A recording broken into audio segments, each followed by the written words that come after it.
Cannabis Common Sense, the show that tells the truth about marijuana and the politics behind its prohibition. Hello and welcome to another exciting edition of Cannabis Common Sense. We have another great show for you tonight. Mr. Casper Leach is standing by here, ready to be our joint host. Happy Friday. And off in the wings is Jansu and John Cornett and Hurst. They're ready to perform another piece of music here in just a moment. We have some film clips we'll be showing you and talking about our senator here in Oregon, Ron Wyden, has introduced a hemp farm bill, and Kentucky Senator Rand Paul just signed on to it this evening. And some other news, so stay tuned as we bring on our infamous Dancing Cannabis Leaves. I feel the force.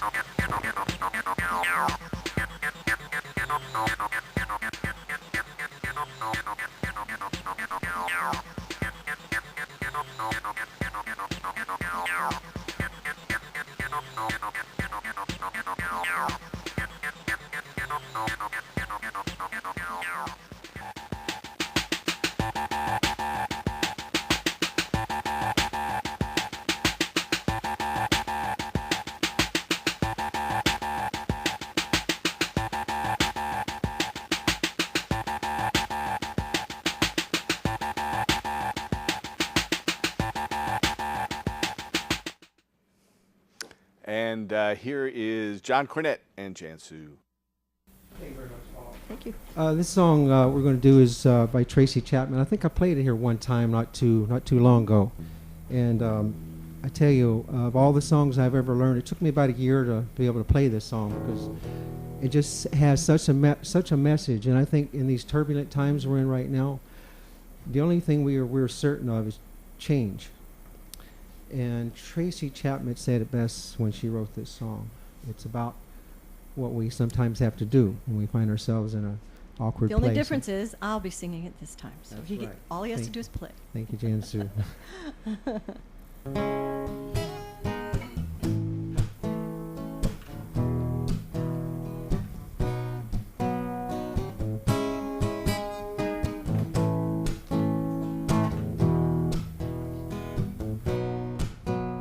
If you knew that you would die today, saw the face of God and love, would you change? Would you change? If you knew that love can break your heart down so low you cannot fall, would you change? Would you change?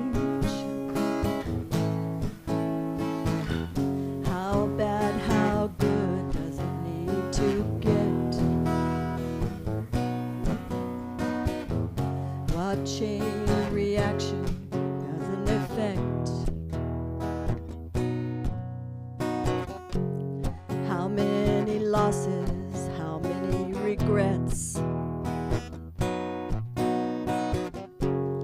makes you turn around, makes you try to explain, makes you forgive and forget, makes you change.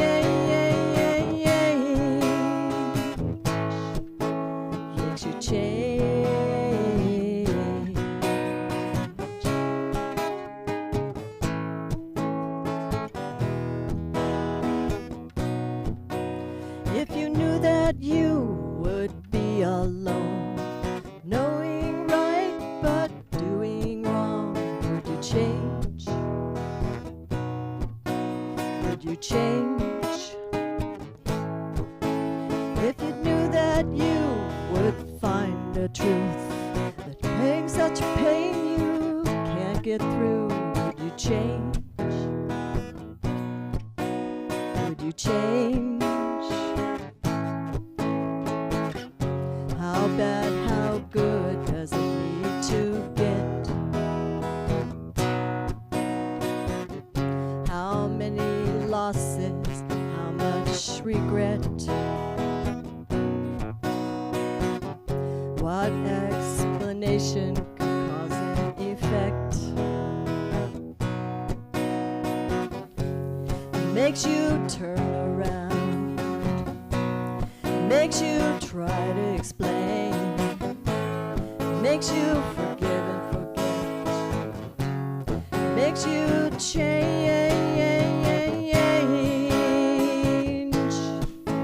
makes you change.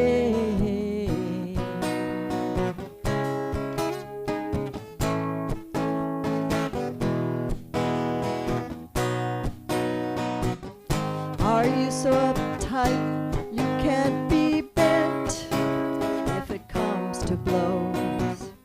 Are you so sure you won't be crawling? If not for the good, why risk falling? Why risk falling? If everything you think you know makes your life unbearable, would you change? Would you change? If you've broken every rule and vow, hard times come to bring you down, would you change? Would you change? If you knew that you would die today, if you saw the face of God in love, would you change? Would you change? If you saw the face of God, if you saw the face of God in love, would you change? Would you change? Would you change? Would you change?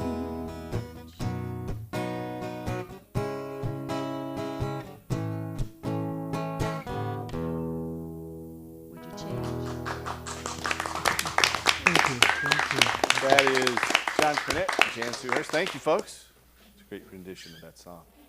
Welcome to the show, Casper. Thank you so much. All right. Good week. It has. It's been a very busy week. We've had a number of things happen.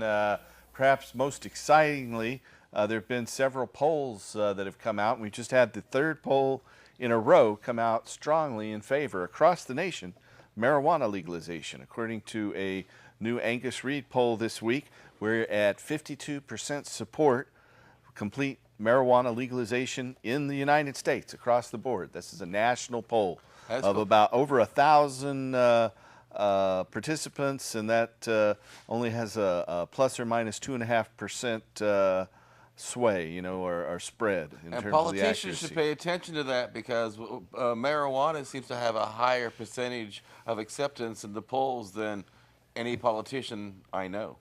And then just last month, a few weeks ago, there was a Rasmussen poll that put the percentage at 56% of Americans support complete marijuana legalization. And you know what? We're working for just that. We have an initiative right now that has about 130,000 signatures. We're in the middle of a petition drive, and you can find out more at cannabistaxact.org. Our initiative will legalize adult cultivation, possession, and use of marijuana. It will regulate the sale of marijuana to adults.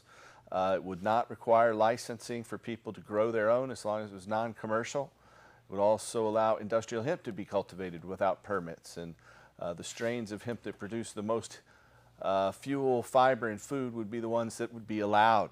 Now, this is Hemp History Week. A national organization in Washington, D.C., Vote Hemp, has named this as Hemp History Week from the 4th through the 11th.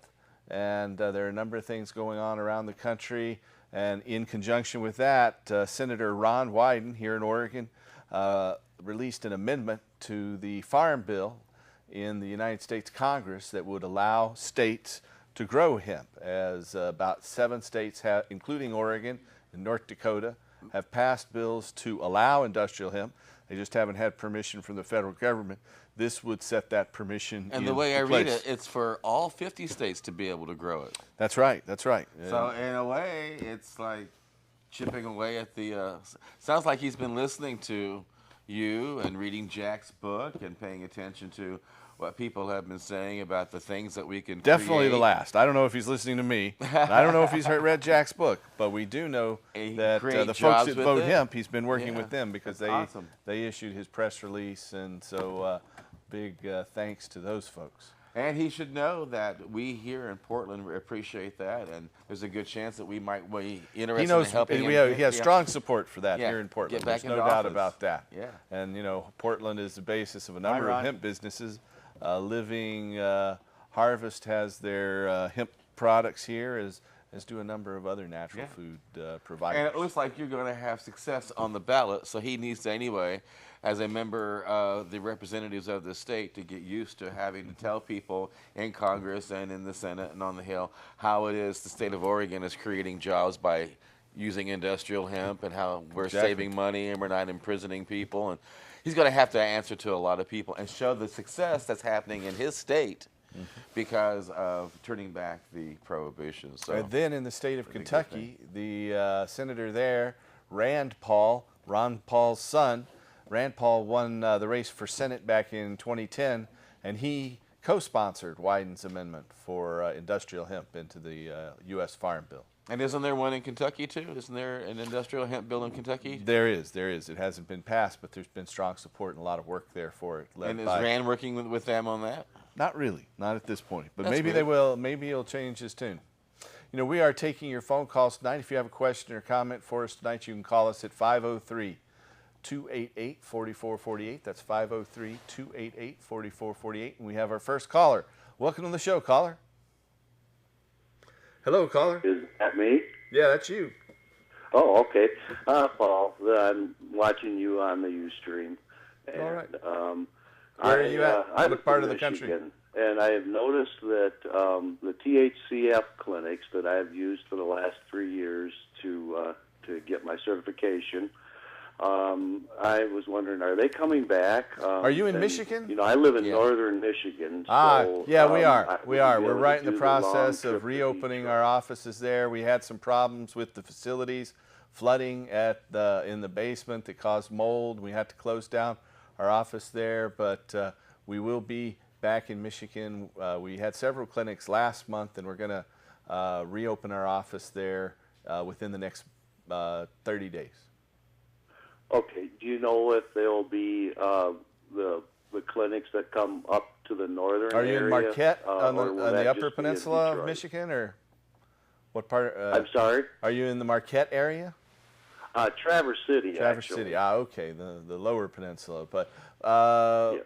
just call our office, and we will be coming through the Traverse City, Sheboygan area.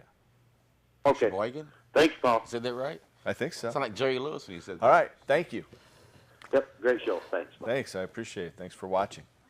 If you're out there and you have a question or comment for us tonight, call us at 503-288-4448. That's 503-288-4448. Our THCF clinics have offices all across the United States, and if you have one of those conditions there on your screen, severe chronic pain, persistent and chronic muscle spasms or seizures, glaucoma, neurodegenerative diseases, gastrointestinal ailments, wasting disease, AIDS, cancer, then our doctors can help you get a medical marijuana permit. You can call us for more information at 503-235-4606. That's 503-235-4606. If you're outside of the Portland area, like that fellow was in Traverse City, Michigan, then you can call us at 1-800-723-0188. That's 1-800-723-0188. Wasting disease. Is that? That's called cachexia. Oh, it's not like for when you're smoking a lot of pot. No, Oh, then I don't have it. no. I definitely don't have that either. They say marijuana is a gateway drug, but for me, it's just a gateway to the refrigerator. I don't know about it. But we have another caller. Welcome to the show, caller. Hello, caller. Listen to your phone. Are you high, caller? Hi, how are you? We're doing Hi, pretty caller. well. I just I started watching you guys on Ustream. I'm in Kentucky. Oh, okay. Well, your yeah, Senator I was just Rand wanting to see Paul. If you guys were fighting for Turn the your sound down in the legalization background. of marijuana in general in Oregon, or Yeah, we're are you working just to fighting legalize for the- marijuana right now in the state of Oregon. We have plans and work with people all across the country. And I was a great friend and follower of Gatewood Galbraith there in Lexington, Kentucky, who just passed away back on January 4th.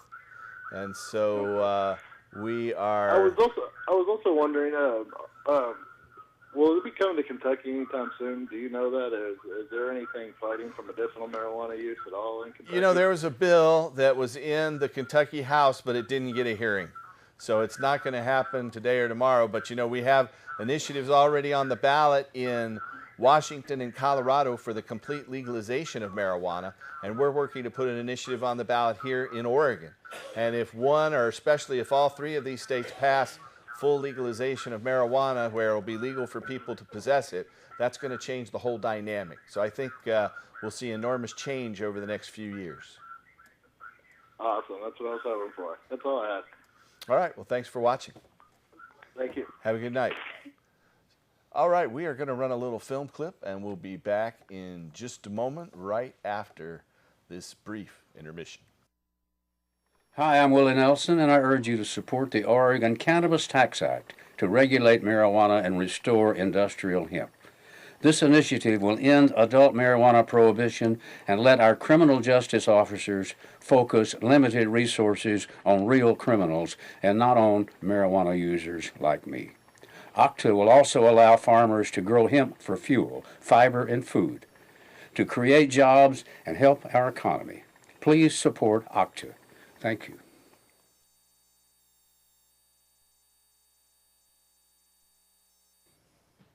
And we'd like to thank Willie Nelson for making that commercial for us. You know, we've played that on numerous radio stations. It's got a large amount of publicity. He also made a significant contribution as well to help us in our petition drive. And we're in the midst of a petition drive on the Oregon Cannabis Tax Act. As I was saying earlier, it'll allow adults to grow their own cannabis. It will legalize the sale of marijuana to adults through state licensed stores. We'll also legalize industrial hemp for fuel, fiber, and food, and create untold thousands, perhaps tens of thousands of jobs, maybe even hundreds of thousands of jobs. For the timber workers, we'll have new hemp fiber. For environmentalists, we'll have sustainable new industries. For energy, we'll create biofuels. So this initiative will create hundreds of jobs, maybe tens of thousands.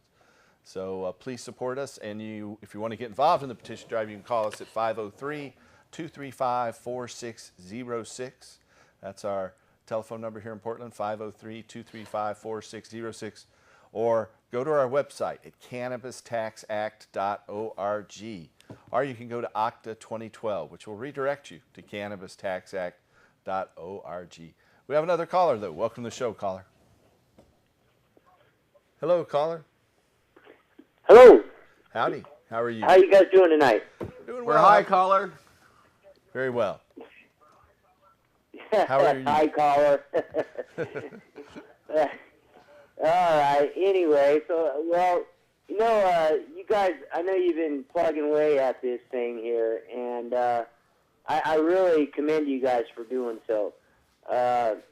Thank you. I'm really curious as far as why there isn't more people that are actually out there spreading the word, and I mean, is it a lack of money that I mean, I know there's enough of us as we could get together and get some serious financial things going in order to do whatever is necessary to get the word out more.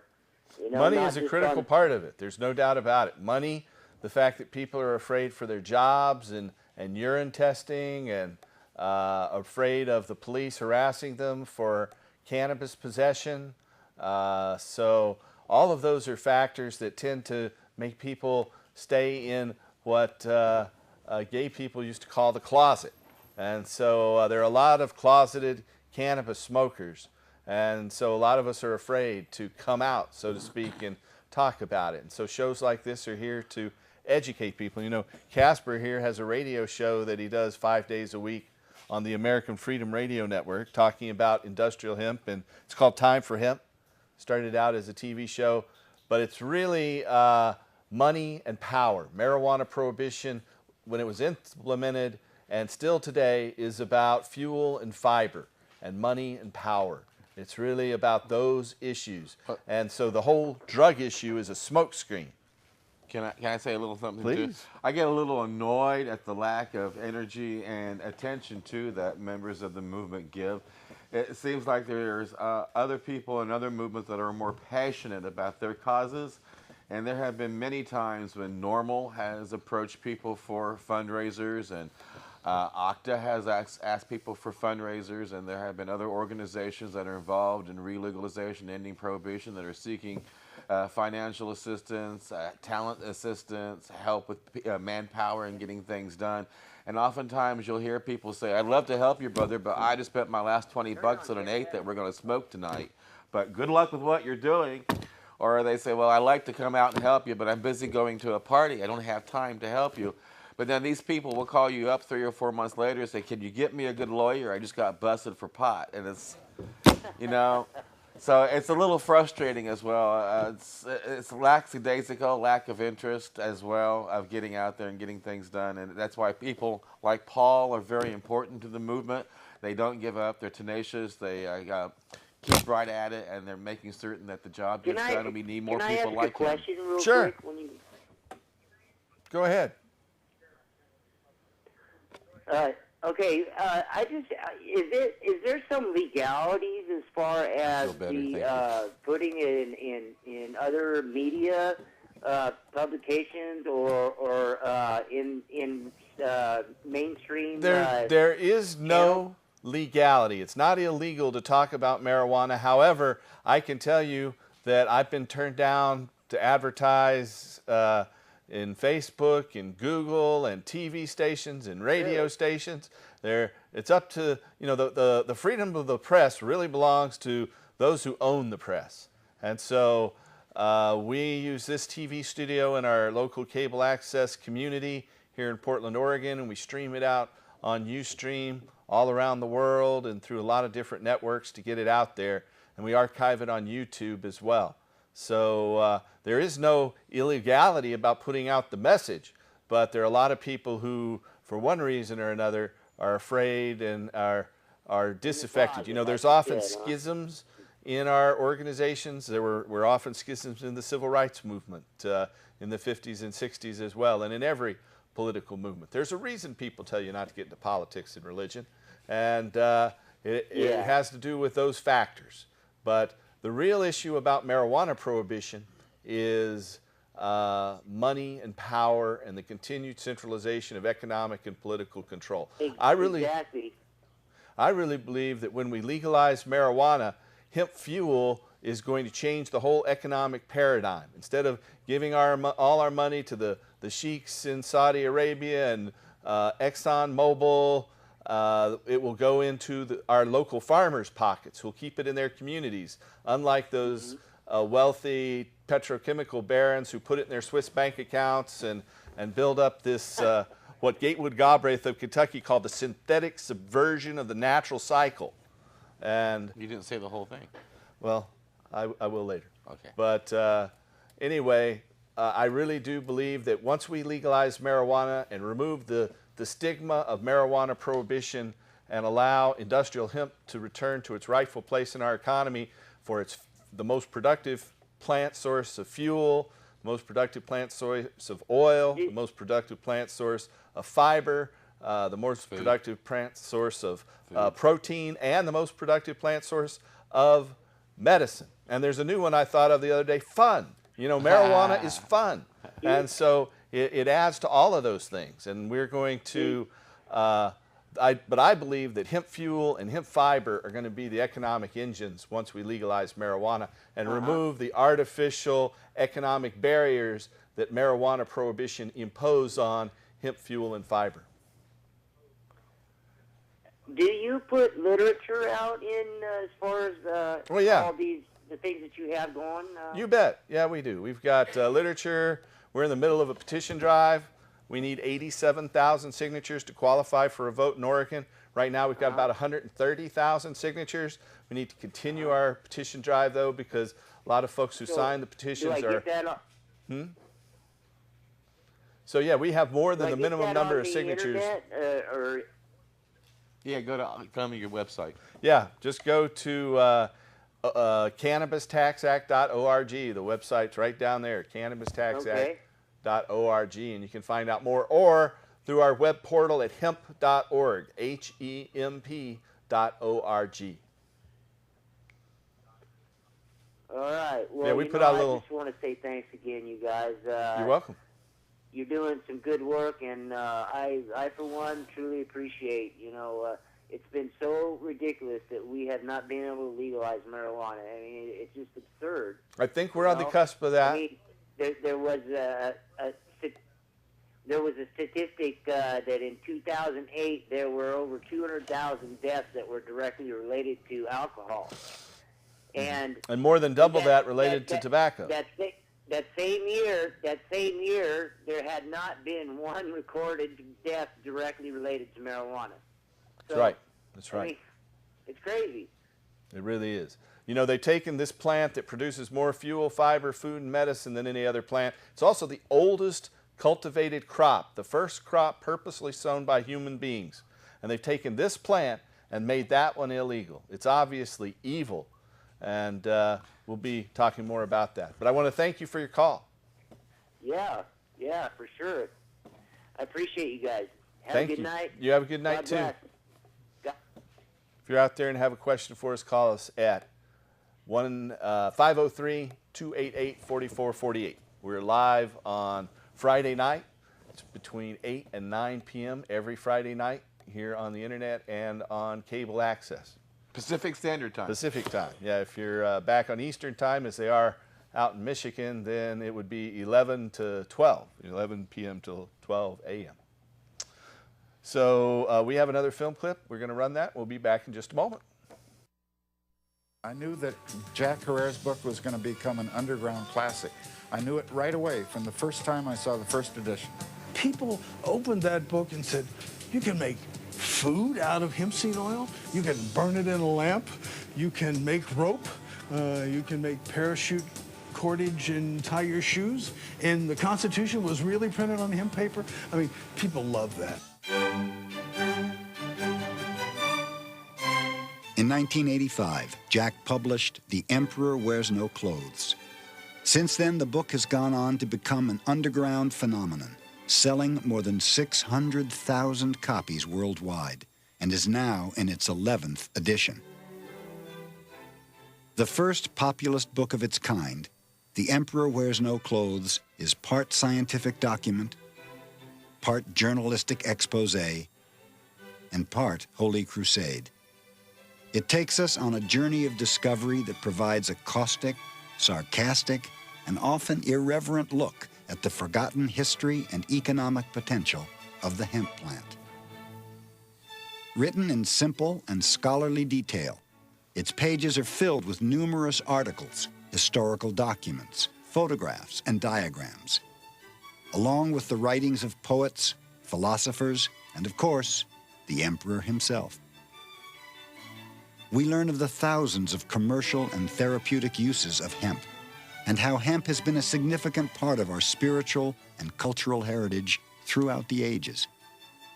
We discover how the hemp seed could again become a basic world food, and how no other single plant seed contains virtually all the nutritional elements necessary to maintain healthy human life.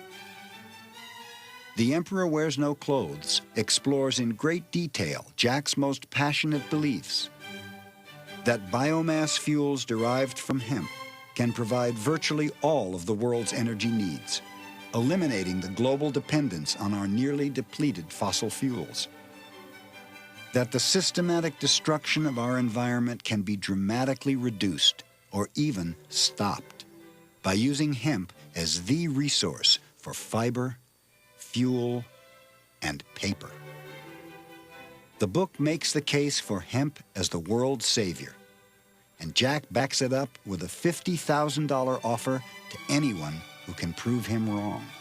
So far, he's had no takers.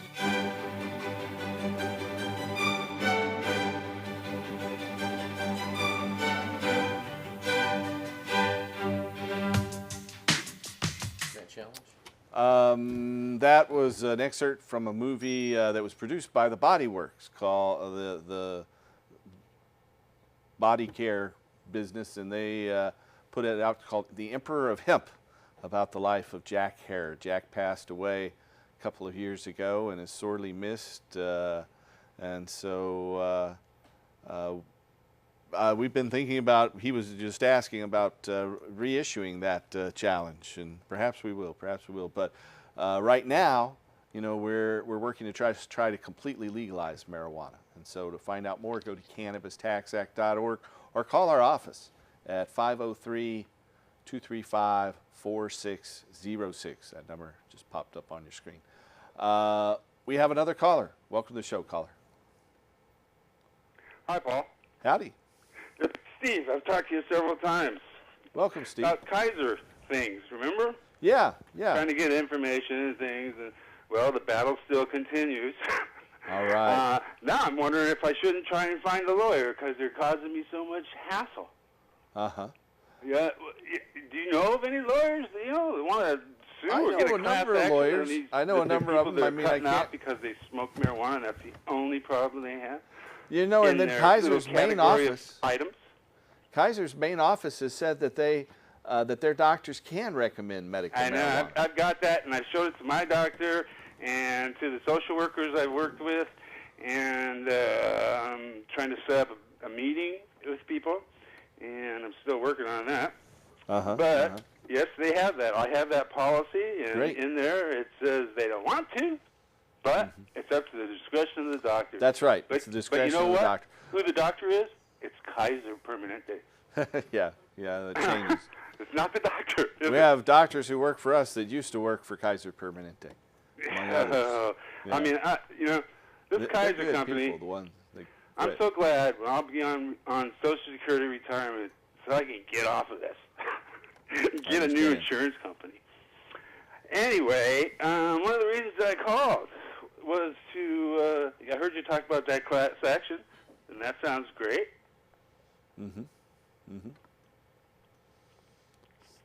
Did you have a question? Do you have any more on that? Do you think that's going to go anywhere? Now, which class? You said a class action? No, I'm sorry. I made a mistake. On the Ron Wyden? Oh, yeah. Well, you know, it all depends on what happens in the Congress with the Farm Bill. The fact that Rand Paul joined in on it, that's a big step forward. You know, he's a Republican senator, and so that means there's bipartisan support across the aisle. And the Senate isn't that big a club compared to the House of Representatives. Right. The House of Representatives has 435 members, where the Senate only has 100. So you have a larger percentage just among the two of those people. So it stands a strong chance. So well, I think especially. Let's all vote. Yeah, that's what we've got to do. That's really key is being registered to vote and actively participating in the political process. You bet. Trying to get people we want in office. Also, when I was talking to your wife, the main reason I called was that in February I had one of the doctors there, and they examined me, and I mailed my things in, and they said that they didn't get all the stuff, and so I mailed it in again, and got my return receipt for both of them. That was on March 30th, and then I got a letter yesterday saying that. Denying me because I didn't have all my paperwork in. And I talked to them, and the first person I talked to said, well, just go there, and all the doctor has to do is initial it, change the date and initial it. Yeah. Well, I called you guys, and he said, no, we can't do that. Well, whoever told you that was wrong. So hang on the phone or call our office there at 503-281-5100. Okay, I'll call them a couple times today. But that's I'll not give true. them a call on Monday. They can sign it again. We do that all the time. Oh, so I can just bring it down probably. Yeah. Right exactly. on. That sounds great. I appreciate it, Paul. That You're was welcome. really my question. And you guys have a great day. You too. Thanks a lot. Bye. Let me get camera 2. Oh, we got a question in studio. Go right ahead. We have a studio audience here. You're all welcome to come down here any Friday night, 8 p.m. here in Portland, Oregon. And there's a group of folks here now, and you can join the audience. We have a question from our studio audience. Go Actually, right just ahead. a follow-up thing here, Paul. First, I discovered that according to a close personal friend who's also a doctor, if you are prescribed, if you have your card, your medical marijuana card, a doctor, according to federal law, cannot turn around and write you a prescription for like Percocet if he knows that you have an OM. According to that's not true either. Thank that's you. There's no specific rule to that effect. That is just well, not. You told me he could lose his license if they. That's not true. They're just giving you. Well, they're telling you their belief, and they're wrong about that. I'm going to bring that back to him. Thank you very much for that. However, Paul. with things like Percocet, you don't want to be on them too long because they course. are highly addictive. You know, there's this event. We want to thank Nikki out there for putting this thing on. It is going to be at Portland's world-famous Cannabis Cafe at 322 Southeast Burnside Sunday, June 10th from noon to 7 p.m.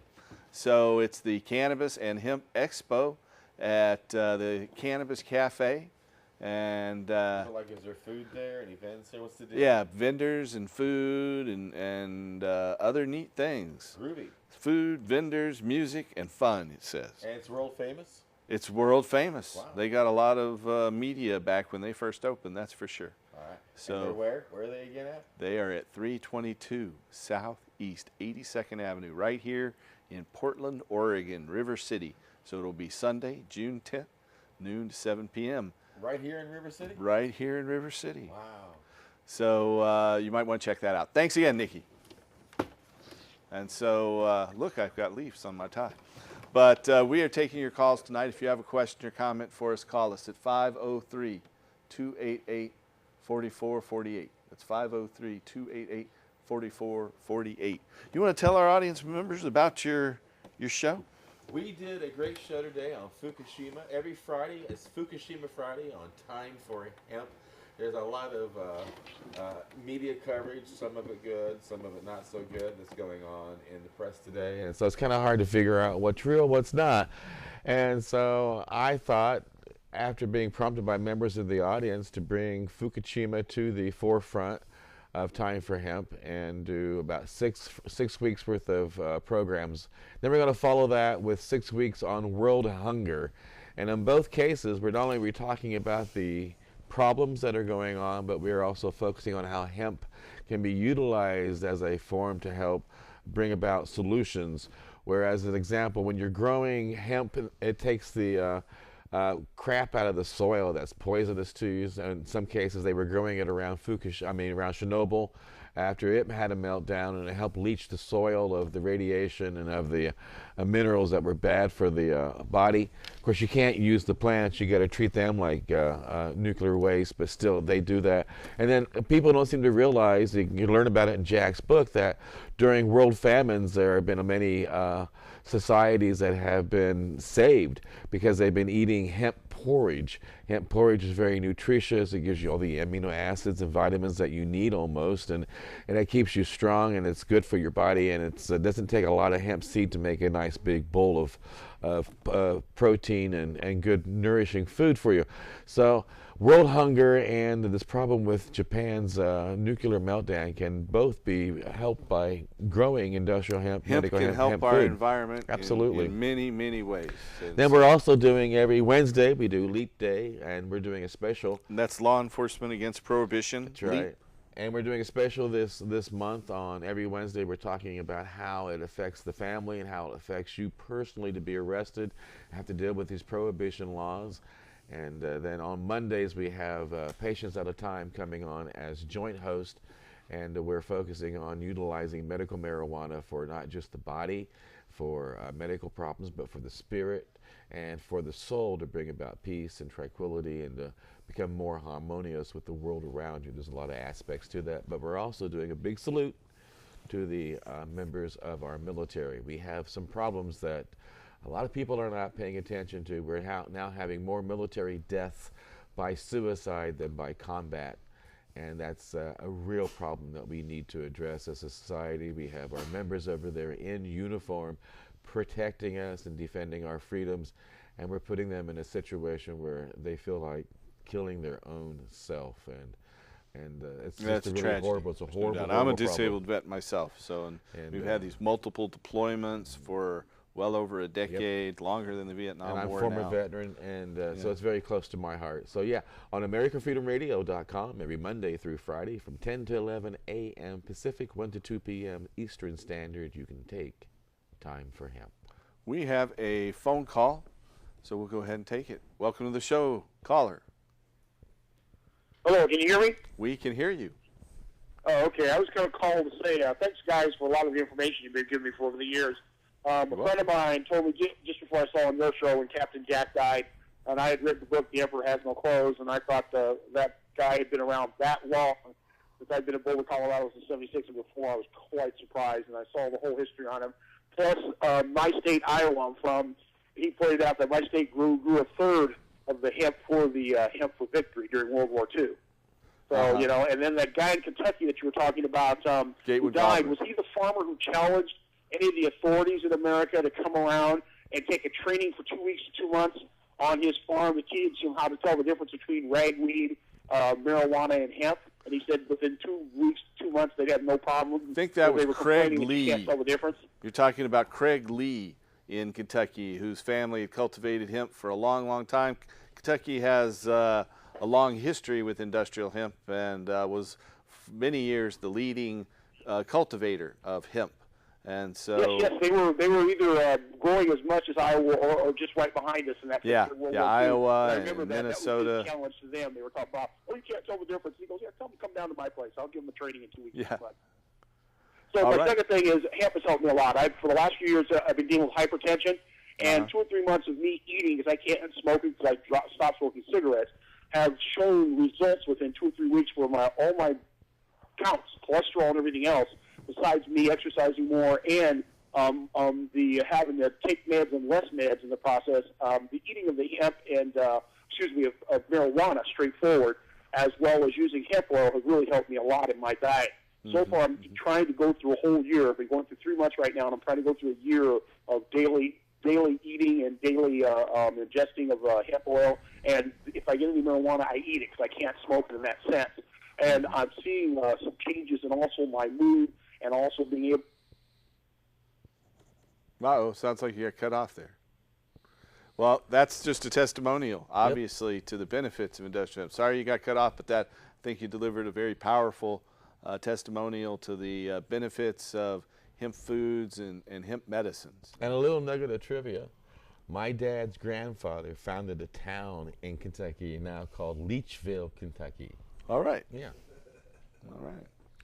So if you have a question or comment for us tonight, you can call us at 503-288-4448. We've got about 15 minutes to go here, so you can call us with any questions you have about ending adult marijuana prohibition, restoring industrial hemp, or helping medical marijuana patients. We have another caller already. Welcome to the show, caller. Hello, caller. Good evening, gentlemen. Good evening. Go right ahead. There's a little delay between the time the show runs till. My question. Uh-huh. My question is, what can we do to prevent the greedy profiteers from abusing our medical marijuana laws and endangering the entire movement? That's a very good question. You know, I think legalizing it is the real issue. I think by making marijuana cheap and plentiful, that removing the artificial incentive of prohibition is the best thing we can do. And instead of needing a permit that costs, you know, a $250 fee with the state, depending on whether you name someone else as a caregiver, and then all the other fees associated with it, that we just end adult marijuana prohibition. And that's why we have this initiative drive going on to do that right now in Oregon. And there are initiatives already on the ballot in Colorado and Washington that would allow people to buy and possess marijuana. So I think that's the way to do it, is to remove the prohibition, and that marijuana will drop dramatically in price. Yeah. Okay, that makes It grows sense. on trees. But how are we going to prevent them from smuggling it across our state lines into other states and creating a problem for us? Well, I think as the other surrounding states start to legalize marijuana, that the price will just come down, and that we'll be exporting it legally via, regulated channels. And so just the way that alcohol was illegal and then it's regulated, the way other things are regulated, cannabis will be regulated, only it grows on trees in big fields, and it's going to be cheap and plentiful, and it's just a matter of ending the prohibition. I really believe that when we do end marijuana prohibition, as I said a couple times on this show, that will end the cash cow for what our late great friend Gatewood Galbraith of Kentucky called the petrochemical, pharmaceutical, military, industrial, transnational, corporate elite, fascist sons of a bitches. Yeah, there you go. And so we're going to take the money out of their hands and put it where it belongs, in our communities, where it can do some good. Plus, I've learned that prohibition is a success. That's why they've continued to do it year after year for 50 years. So I can only assume that all illegal drugs are stopped right at the border there in Oregon and never go any farther into the other states. And that's true in California and all the other places where there's legal marijuana. I'm sure that the other states that are out, there's no such thing as marijuana found in, like in Indiana, or you can't find it in Kentucky or Michigan, where it's outlawed, because prohibition works. One of the things our initiative does is it sets the price will be set to discourage the illegal import and export. So as the surrounding states start to regulate cannabis, the price should come down because, like I said, it grows on trees. So, yeah. As Peter Chris points out every Wednesday, there is not one prison that is Thank drug. you. Thanks for your call. There is not one prison that is drug-free. So if you can't keep the prisons drug-free, That's right. how successful is prohibition? Please. That's exactly right. Hello. They can't keep it out of prison. We're in the middle of our petition drive, and I want to remind all the people out there that tomorrow is the biggest event in Oregon every year. It's called the Rose Festival Parade. It runs through downtown Portland around the convention center. So if you can print out our petitions or come by our office at right there on the screen, 2712 Northeast Sandy Boulevard, get petitions, go out there and get some signatures, because now is the time. As I was saying earlier, we have about 130,000 signatures. We need 87,000 good signatures. We need to gather about another 20 to 30,000 signatures minimum to make certain that we have a buffer to qualify this petition. So we urge you to get involved and take advantage of the Portland Rose Festival, where more people are out on the streets, especially before the parade. A lot of people are out there lining up along the blocks right now, getting their good spot, so they're going to be waiting there all night through the morning. It's a perfect time to go up and ask them to sign the petition, so I urge you to do that. I also want to note that earlier this week, a good friend of ours in Hawaii, Roger Christie, was denied bail for the 6th time. Roger Christie has now been held in jail as of today for 23 months for possession of less than 2 pounds of marijuana. He's a 63-year-old man. He was 61 when he was first arrested back in 2010, July 8th of 2010, and he only had less than 2 pounds of marijuana and a very minor amount of money, but they're moving to seize his condo, and they've held him in jail even though he's a first-time offender, no weapons involved, no people complaining, no children involved. He's being held as a danger to the community. And for the 6th time in a row, a federal judge in Honolulu, which is 400 miles from his home in Hilo, where the culture is a lot more friendly to marijuana in Hilo than it is in Honolulu, he's been held there, and just this week he was denied bail for the 6th time. Now they are appealing that again. The Ninth Circuit Court has turned down these appeals twice before. They're saying his trial is going to be next January. So by the time that trial comes around, he'll have been held in jail for 2.5 years and denied bail. A first-time offender with no criminal record, and a honorably discharged veteran as well. and a 63-year-old man. I can't see what they say he's a danger to the community. The only thing he's a danger to is their prejudice against marijuana. And his wife pointed out that the same day Roger was arrested, there was an individual who fired off a few rounds of bullets in a downtown square and killed some people. Yeah, and that individual got bail. And there have been other people who have been arrested since Roger's been arrested for violent crimes. So you can find out more. He's got a website out there, thelastmarijuanatrial.com. There's hyphens between those words, The Last Marijuana Trial. And he believes in the spiritual use of cannabis, that cannabis is the tree of life told about in the Bible, and that cannabis is the primary ingredient in the holy oil that was used to anoint people in the Bible. So he's being discriminated against because of his religious beliefs and because he's very popular on the Big Island in Hawaii. And they've hauled him off 400 miles away to Oahu and made him sit in prison for 2 years now. And so I urge you to support Roger Christie and urge the authorities to free our friend Roger Christie. And I thought all of Hawaii was very comfortable with marijuana because some of the best not all smoke of it comes from Hawaii. Yeah, not all of it. The island of Oahu is heavily militarized. In fact, I was stationed in the Army on Oahu. That's why I went in the Army back when Jimmy Carter was president. But they said, how would you like to go to Hawaii? And I did, but that's another story. Anyway, we have another caller. Welcome to the show, caller. Hello, caller. Yes. How are you tonight? I'm fine. Good. Welcome to Cannabis Common Sense. Okay. Are you high, caller? Sorry? Never mind. Hi, caller. Don't pay. He likes to say that. Did you have a question for us? Or a comment? Yes. Well, no, not so much a question, but a comment. Okay. Go right ahead. I'm 68. I have arthritis and herniated discs, and I've smoked marijuana in college and a little bit off and on since. It's wonderful. It's very therapeutic. I'm an addictive personality, but I never had a problem with it. And I just can't understand why we can't get this passed, why we can't get this promoted. Well, you know, we finally seen in the recent polls that we have a majority of people in the United States who support complete legalization now.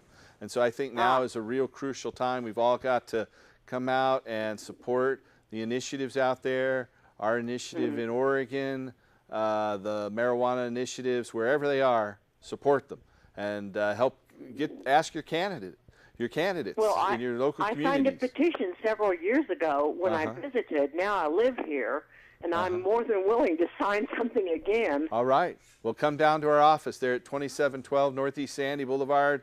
We have you can sign the petition there, or call the office. Give us a call at 503-235-4606. If you're anywhere in Oregon, you can actually go to our website and print the petition, a single-sided petition, and it has a single signature line. You just fill in, sign your name, print your address, make sure it's legible, and mail that in to us or bring it to our office at 2712 Northeast Sandy Boulevard. We have until the 5th of July. So we have to have all the signatures in our office by the 5th of July. We have to scan them and photocopy them and turn them into the Oregon Secretary of State by Friday, the 6th of July. So we have exactly 4 weeks to go as we're taping this show right now. Terrific. Thank you so much. Thank you. Thanks for your call. Yeah. Bye-bye. Bye-bye. So, again, tomorrow is the biggest event of the year here in the state of Oregon. It's the Rose Festival Parade. The city's packed, and it's the second largest floral parade in the United States, right after the other Rose Parade on New Year's Day down in Pasadena, California. But this is a nice summertime parade, and we could certainly use your help gathering signatures. You can print those petitions out right on our website at cannabistaxact.org. And get involved in the movement to end adult marijuana prohibition, restore industrial hemp. Yep. So, do you have any big guests on your show next week? We have you. Okay, on Thursdays. I'm a co-host. We have Paul Stanford. And like I said, make it a point to turn in for Fukushima Fridays, Leap Wednesdays, Medical Mondays, and Token Tuesdays, and Paul Stanford Thursdays. Paul Stanford. On Time for Hemp. cannabis.com. Okay, and that's the number 4. Number 4. Not number the 4. word Oh, 4. and we're on iTunes. You go to itunes.com, and you can type in the search engine. We got 4 podcasts that pop up. Check them out. Download them. They're free. That way you can get the information for free. Share it with your friends, and give it a little rating so it starts going up in the ranks. People learn more about it. We got 4 podcasts on iTunes. So globally, message from Jack Hare and all the other hemp activists can be heard all around the world. Great. And so I want to thank you all for watching. We'll be going out in just a few moments with another song from John Cornette and Jan Sue Hurst. And then we're going to go out and smoke some. I just vaporize. The smoking makes me cough. So about 10 years ago, I basically quit smoking, though I will smoke socially on occasion, but not very often. I much prefer the vaporizer, which heats the active oils and vapors, the oils and resins in the plant, and turns it into a smokeless vapor. It tastes better to me. Yeah, I didn't think you could make marijuana any more fantastic. Then they invented the vaporizer. Wow. It really is good. Anyway, I want to thank you folks for watching. Tune in next week. Go to our website. Watch Casper's, or listen to Casper's radio show. Watch our show next week. And remember to help us restore hemp.